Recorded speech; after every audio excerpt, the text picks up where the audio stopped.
To our esteemed guests, faculty members headed by Ma'am Maribel J. Delphine, to our alumni, the interns, and students, good morning.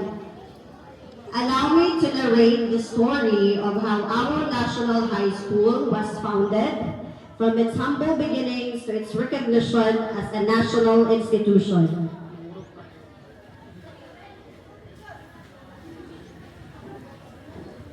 So this story is, of course, not siya title. From a hall to a home of dreams, the story of our National High School. Long before our National High School stood proudly in Barangay Awao, education for the youth of the community was only a distant dream. Students had to travel far just to attend high school, and many were forced to stop schooling because of distance and poverty. Seeing this struggle, one man dared to imagine a different future for the children of Awao. That man was none other than Honorable Moises A. Bacolod, then the barangay captain of Awao, and now a respected Sangguniang Bayan member of the municipality of Moncayo. With deep concern for the youth and a strong belief in the power of education, he made a bold request to the Department of Education to establish a high school in Awao, Moncayo, Compostela Valley, now known as Awao, Moncayo, Davao de Oro. The request was approved, but with conditions. DepEd required a classroom before the school could officially operate. At that time, Awao had no proper school building. However, Honorable Bacolod did not give up.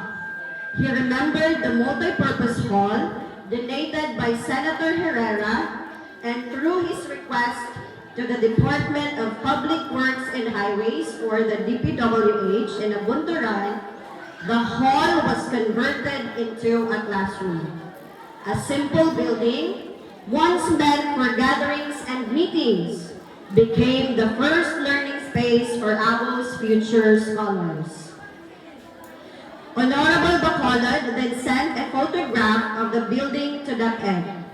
Soon after, another requirement followed: a list of students who would enroll.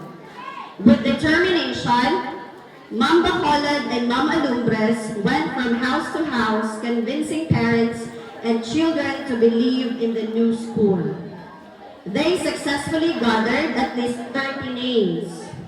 Some were even listed as ghost students just to meet the requirement, a proof of how strong their desire was to open the school for the youth of Awao. With all requirements finally completed, Honorable Bacolod hired a teacher from the municipality of Monte Vista. His name is Mr. Muto. Thus, the first high school in Awao was born and named Moncayo National High School, Awao Annex. Oh, sa kato mga interns diri paminaw mo kay diri pud baya mo gikan. So dili pa ni Awao National High School ha sa una. It was named Moncayo National High School, Awao Annex. The school welcomed its first batch of students in 2002, including the wife and son of Honorable Bacolod himself. A sign of his trust and commitment to the institution he helped build. For the first 3 school years, the school stood on the dedication of only 3 teachers: Ma'am Bacolod, Ma'am Alumbres, and Sir Moto. They were not just teachers. They were pioneers who shaped the foundation of the school with patience, sacrifice, and hope. As the number of students grew, more teachers joined the mission. Sir Redonges, Sir Pilago, and of course, our kaubanan no, sa ato ang kuan diri sa eskwelahan, si Sir Carpio. So when Sir Batok ended his service, another promising educator arrived. His name is Mr. Horacio R. Lasha.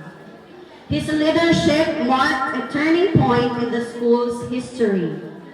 Under Mr. Lasha's guidance, remarkable changes took place. Classrooms improved, systems strengthened, and the school's identity became clearer. His most historic achievement came when the Owl Annex was finally separated from its mother school and granted full national status. This transformation was made official through the Republic Act number 9977, approved on February 10, 2010. The law enacted by the Senate and the House of Representatives of the Philippines and approved during the presidency of Gloria Macapagal Arroyo formally separated Mungkayan National High School Owl Annex from Mungkayan National High School and converted it into an independent national high school to be known as Owl National High School. Through this act, all personnel, assets, records, and responsibilities of the former annex were transferred to the newly established Owl National High School, and government funds were appropriated to support its continued operation and development. Today, the story of Owl National High School continues through its people. Many of the teachers now serving the school are products of the institution itself. Once students inside its humble classrooms, now mentors guiding the next generation. Countless graduates have become successful professionals in various fields, carrying with them the values learned within the walls of their beloved school.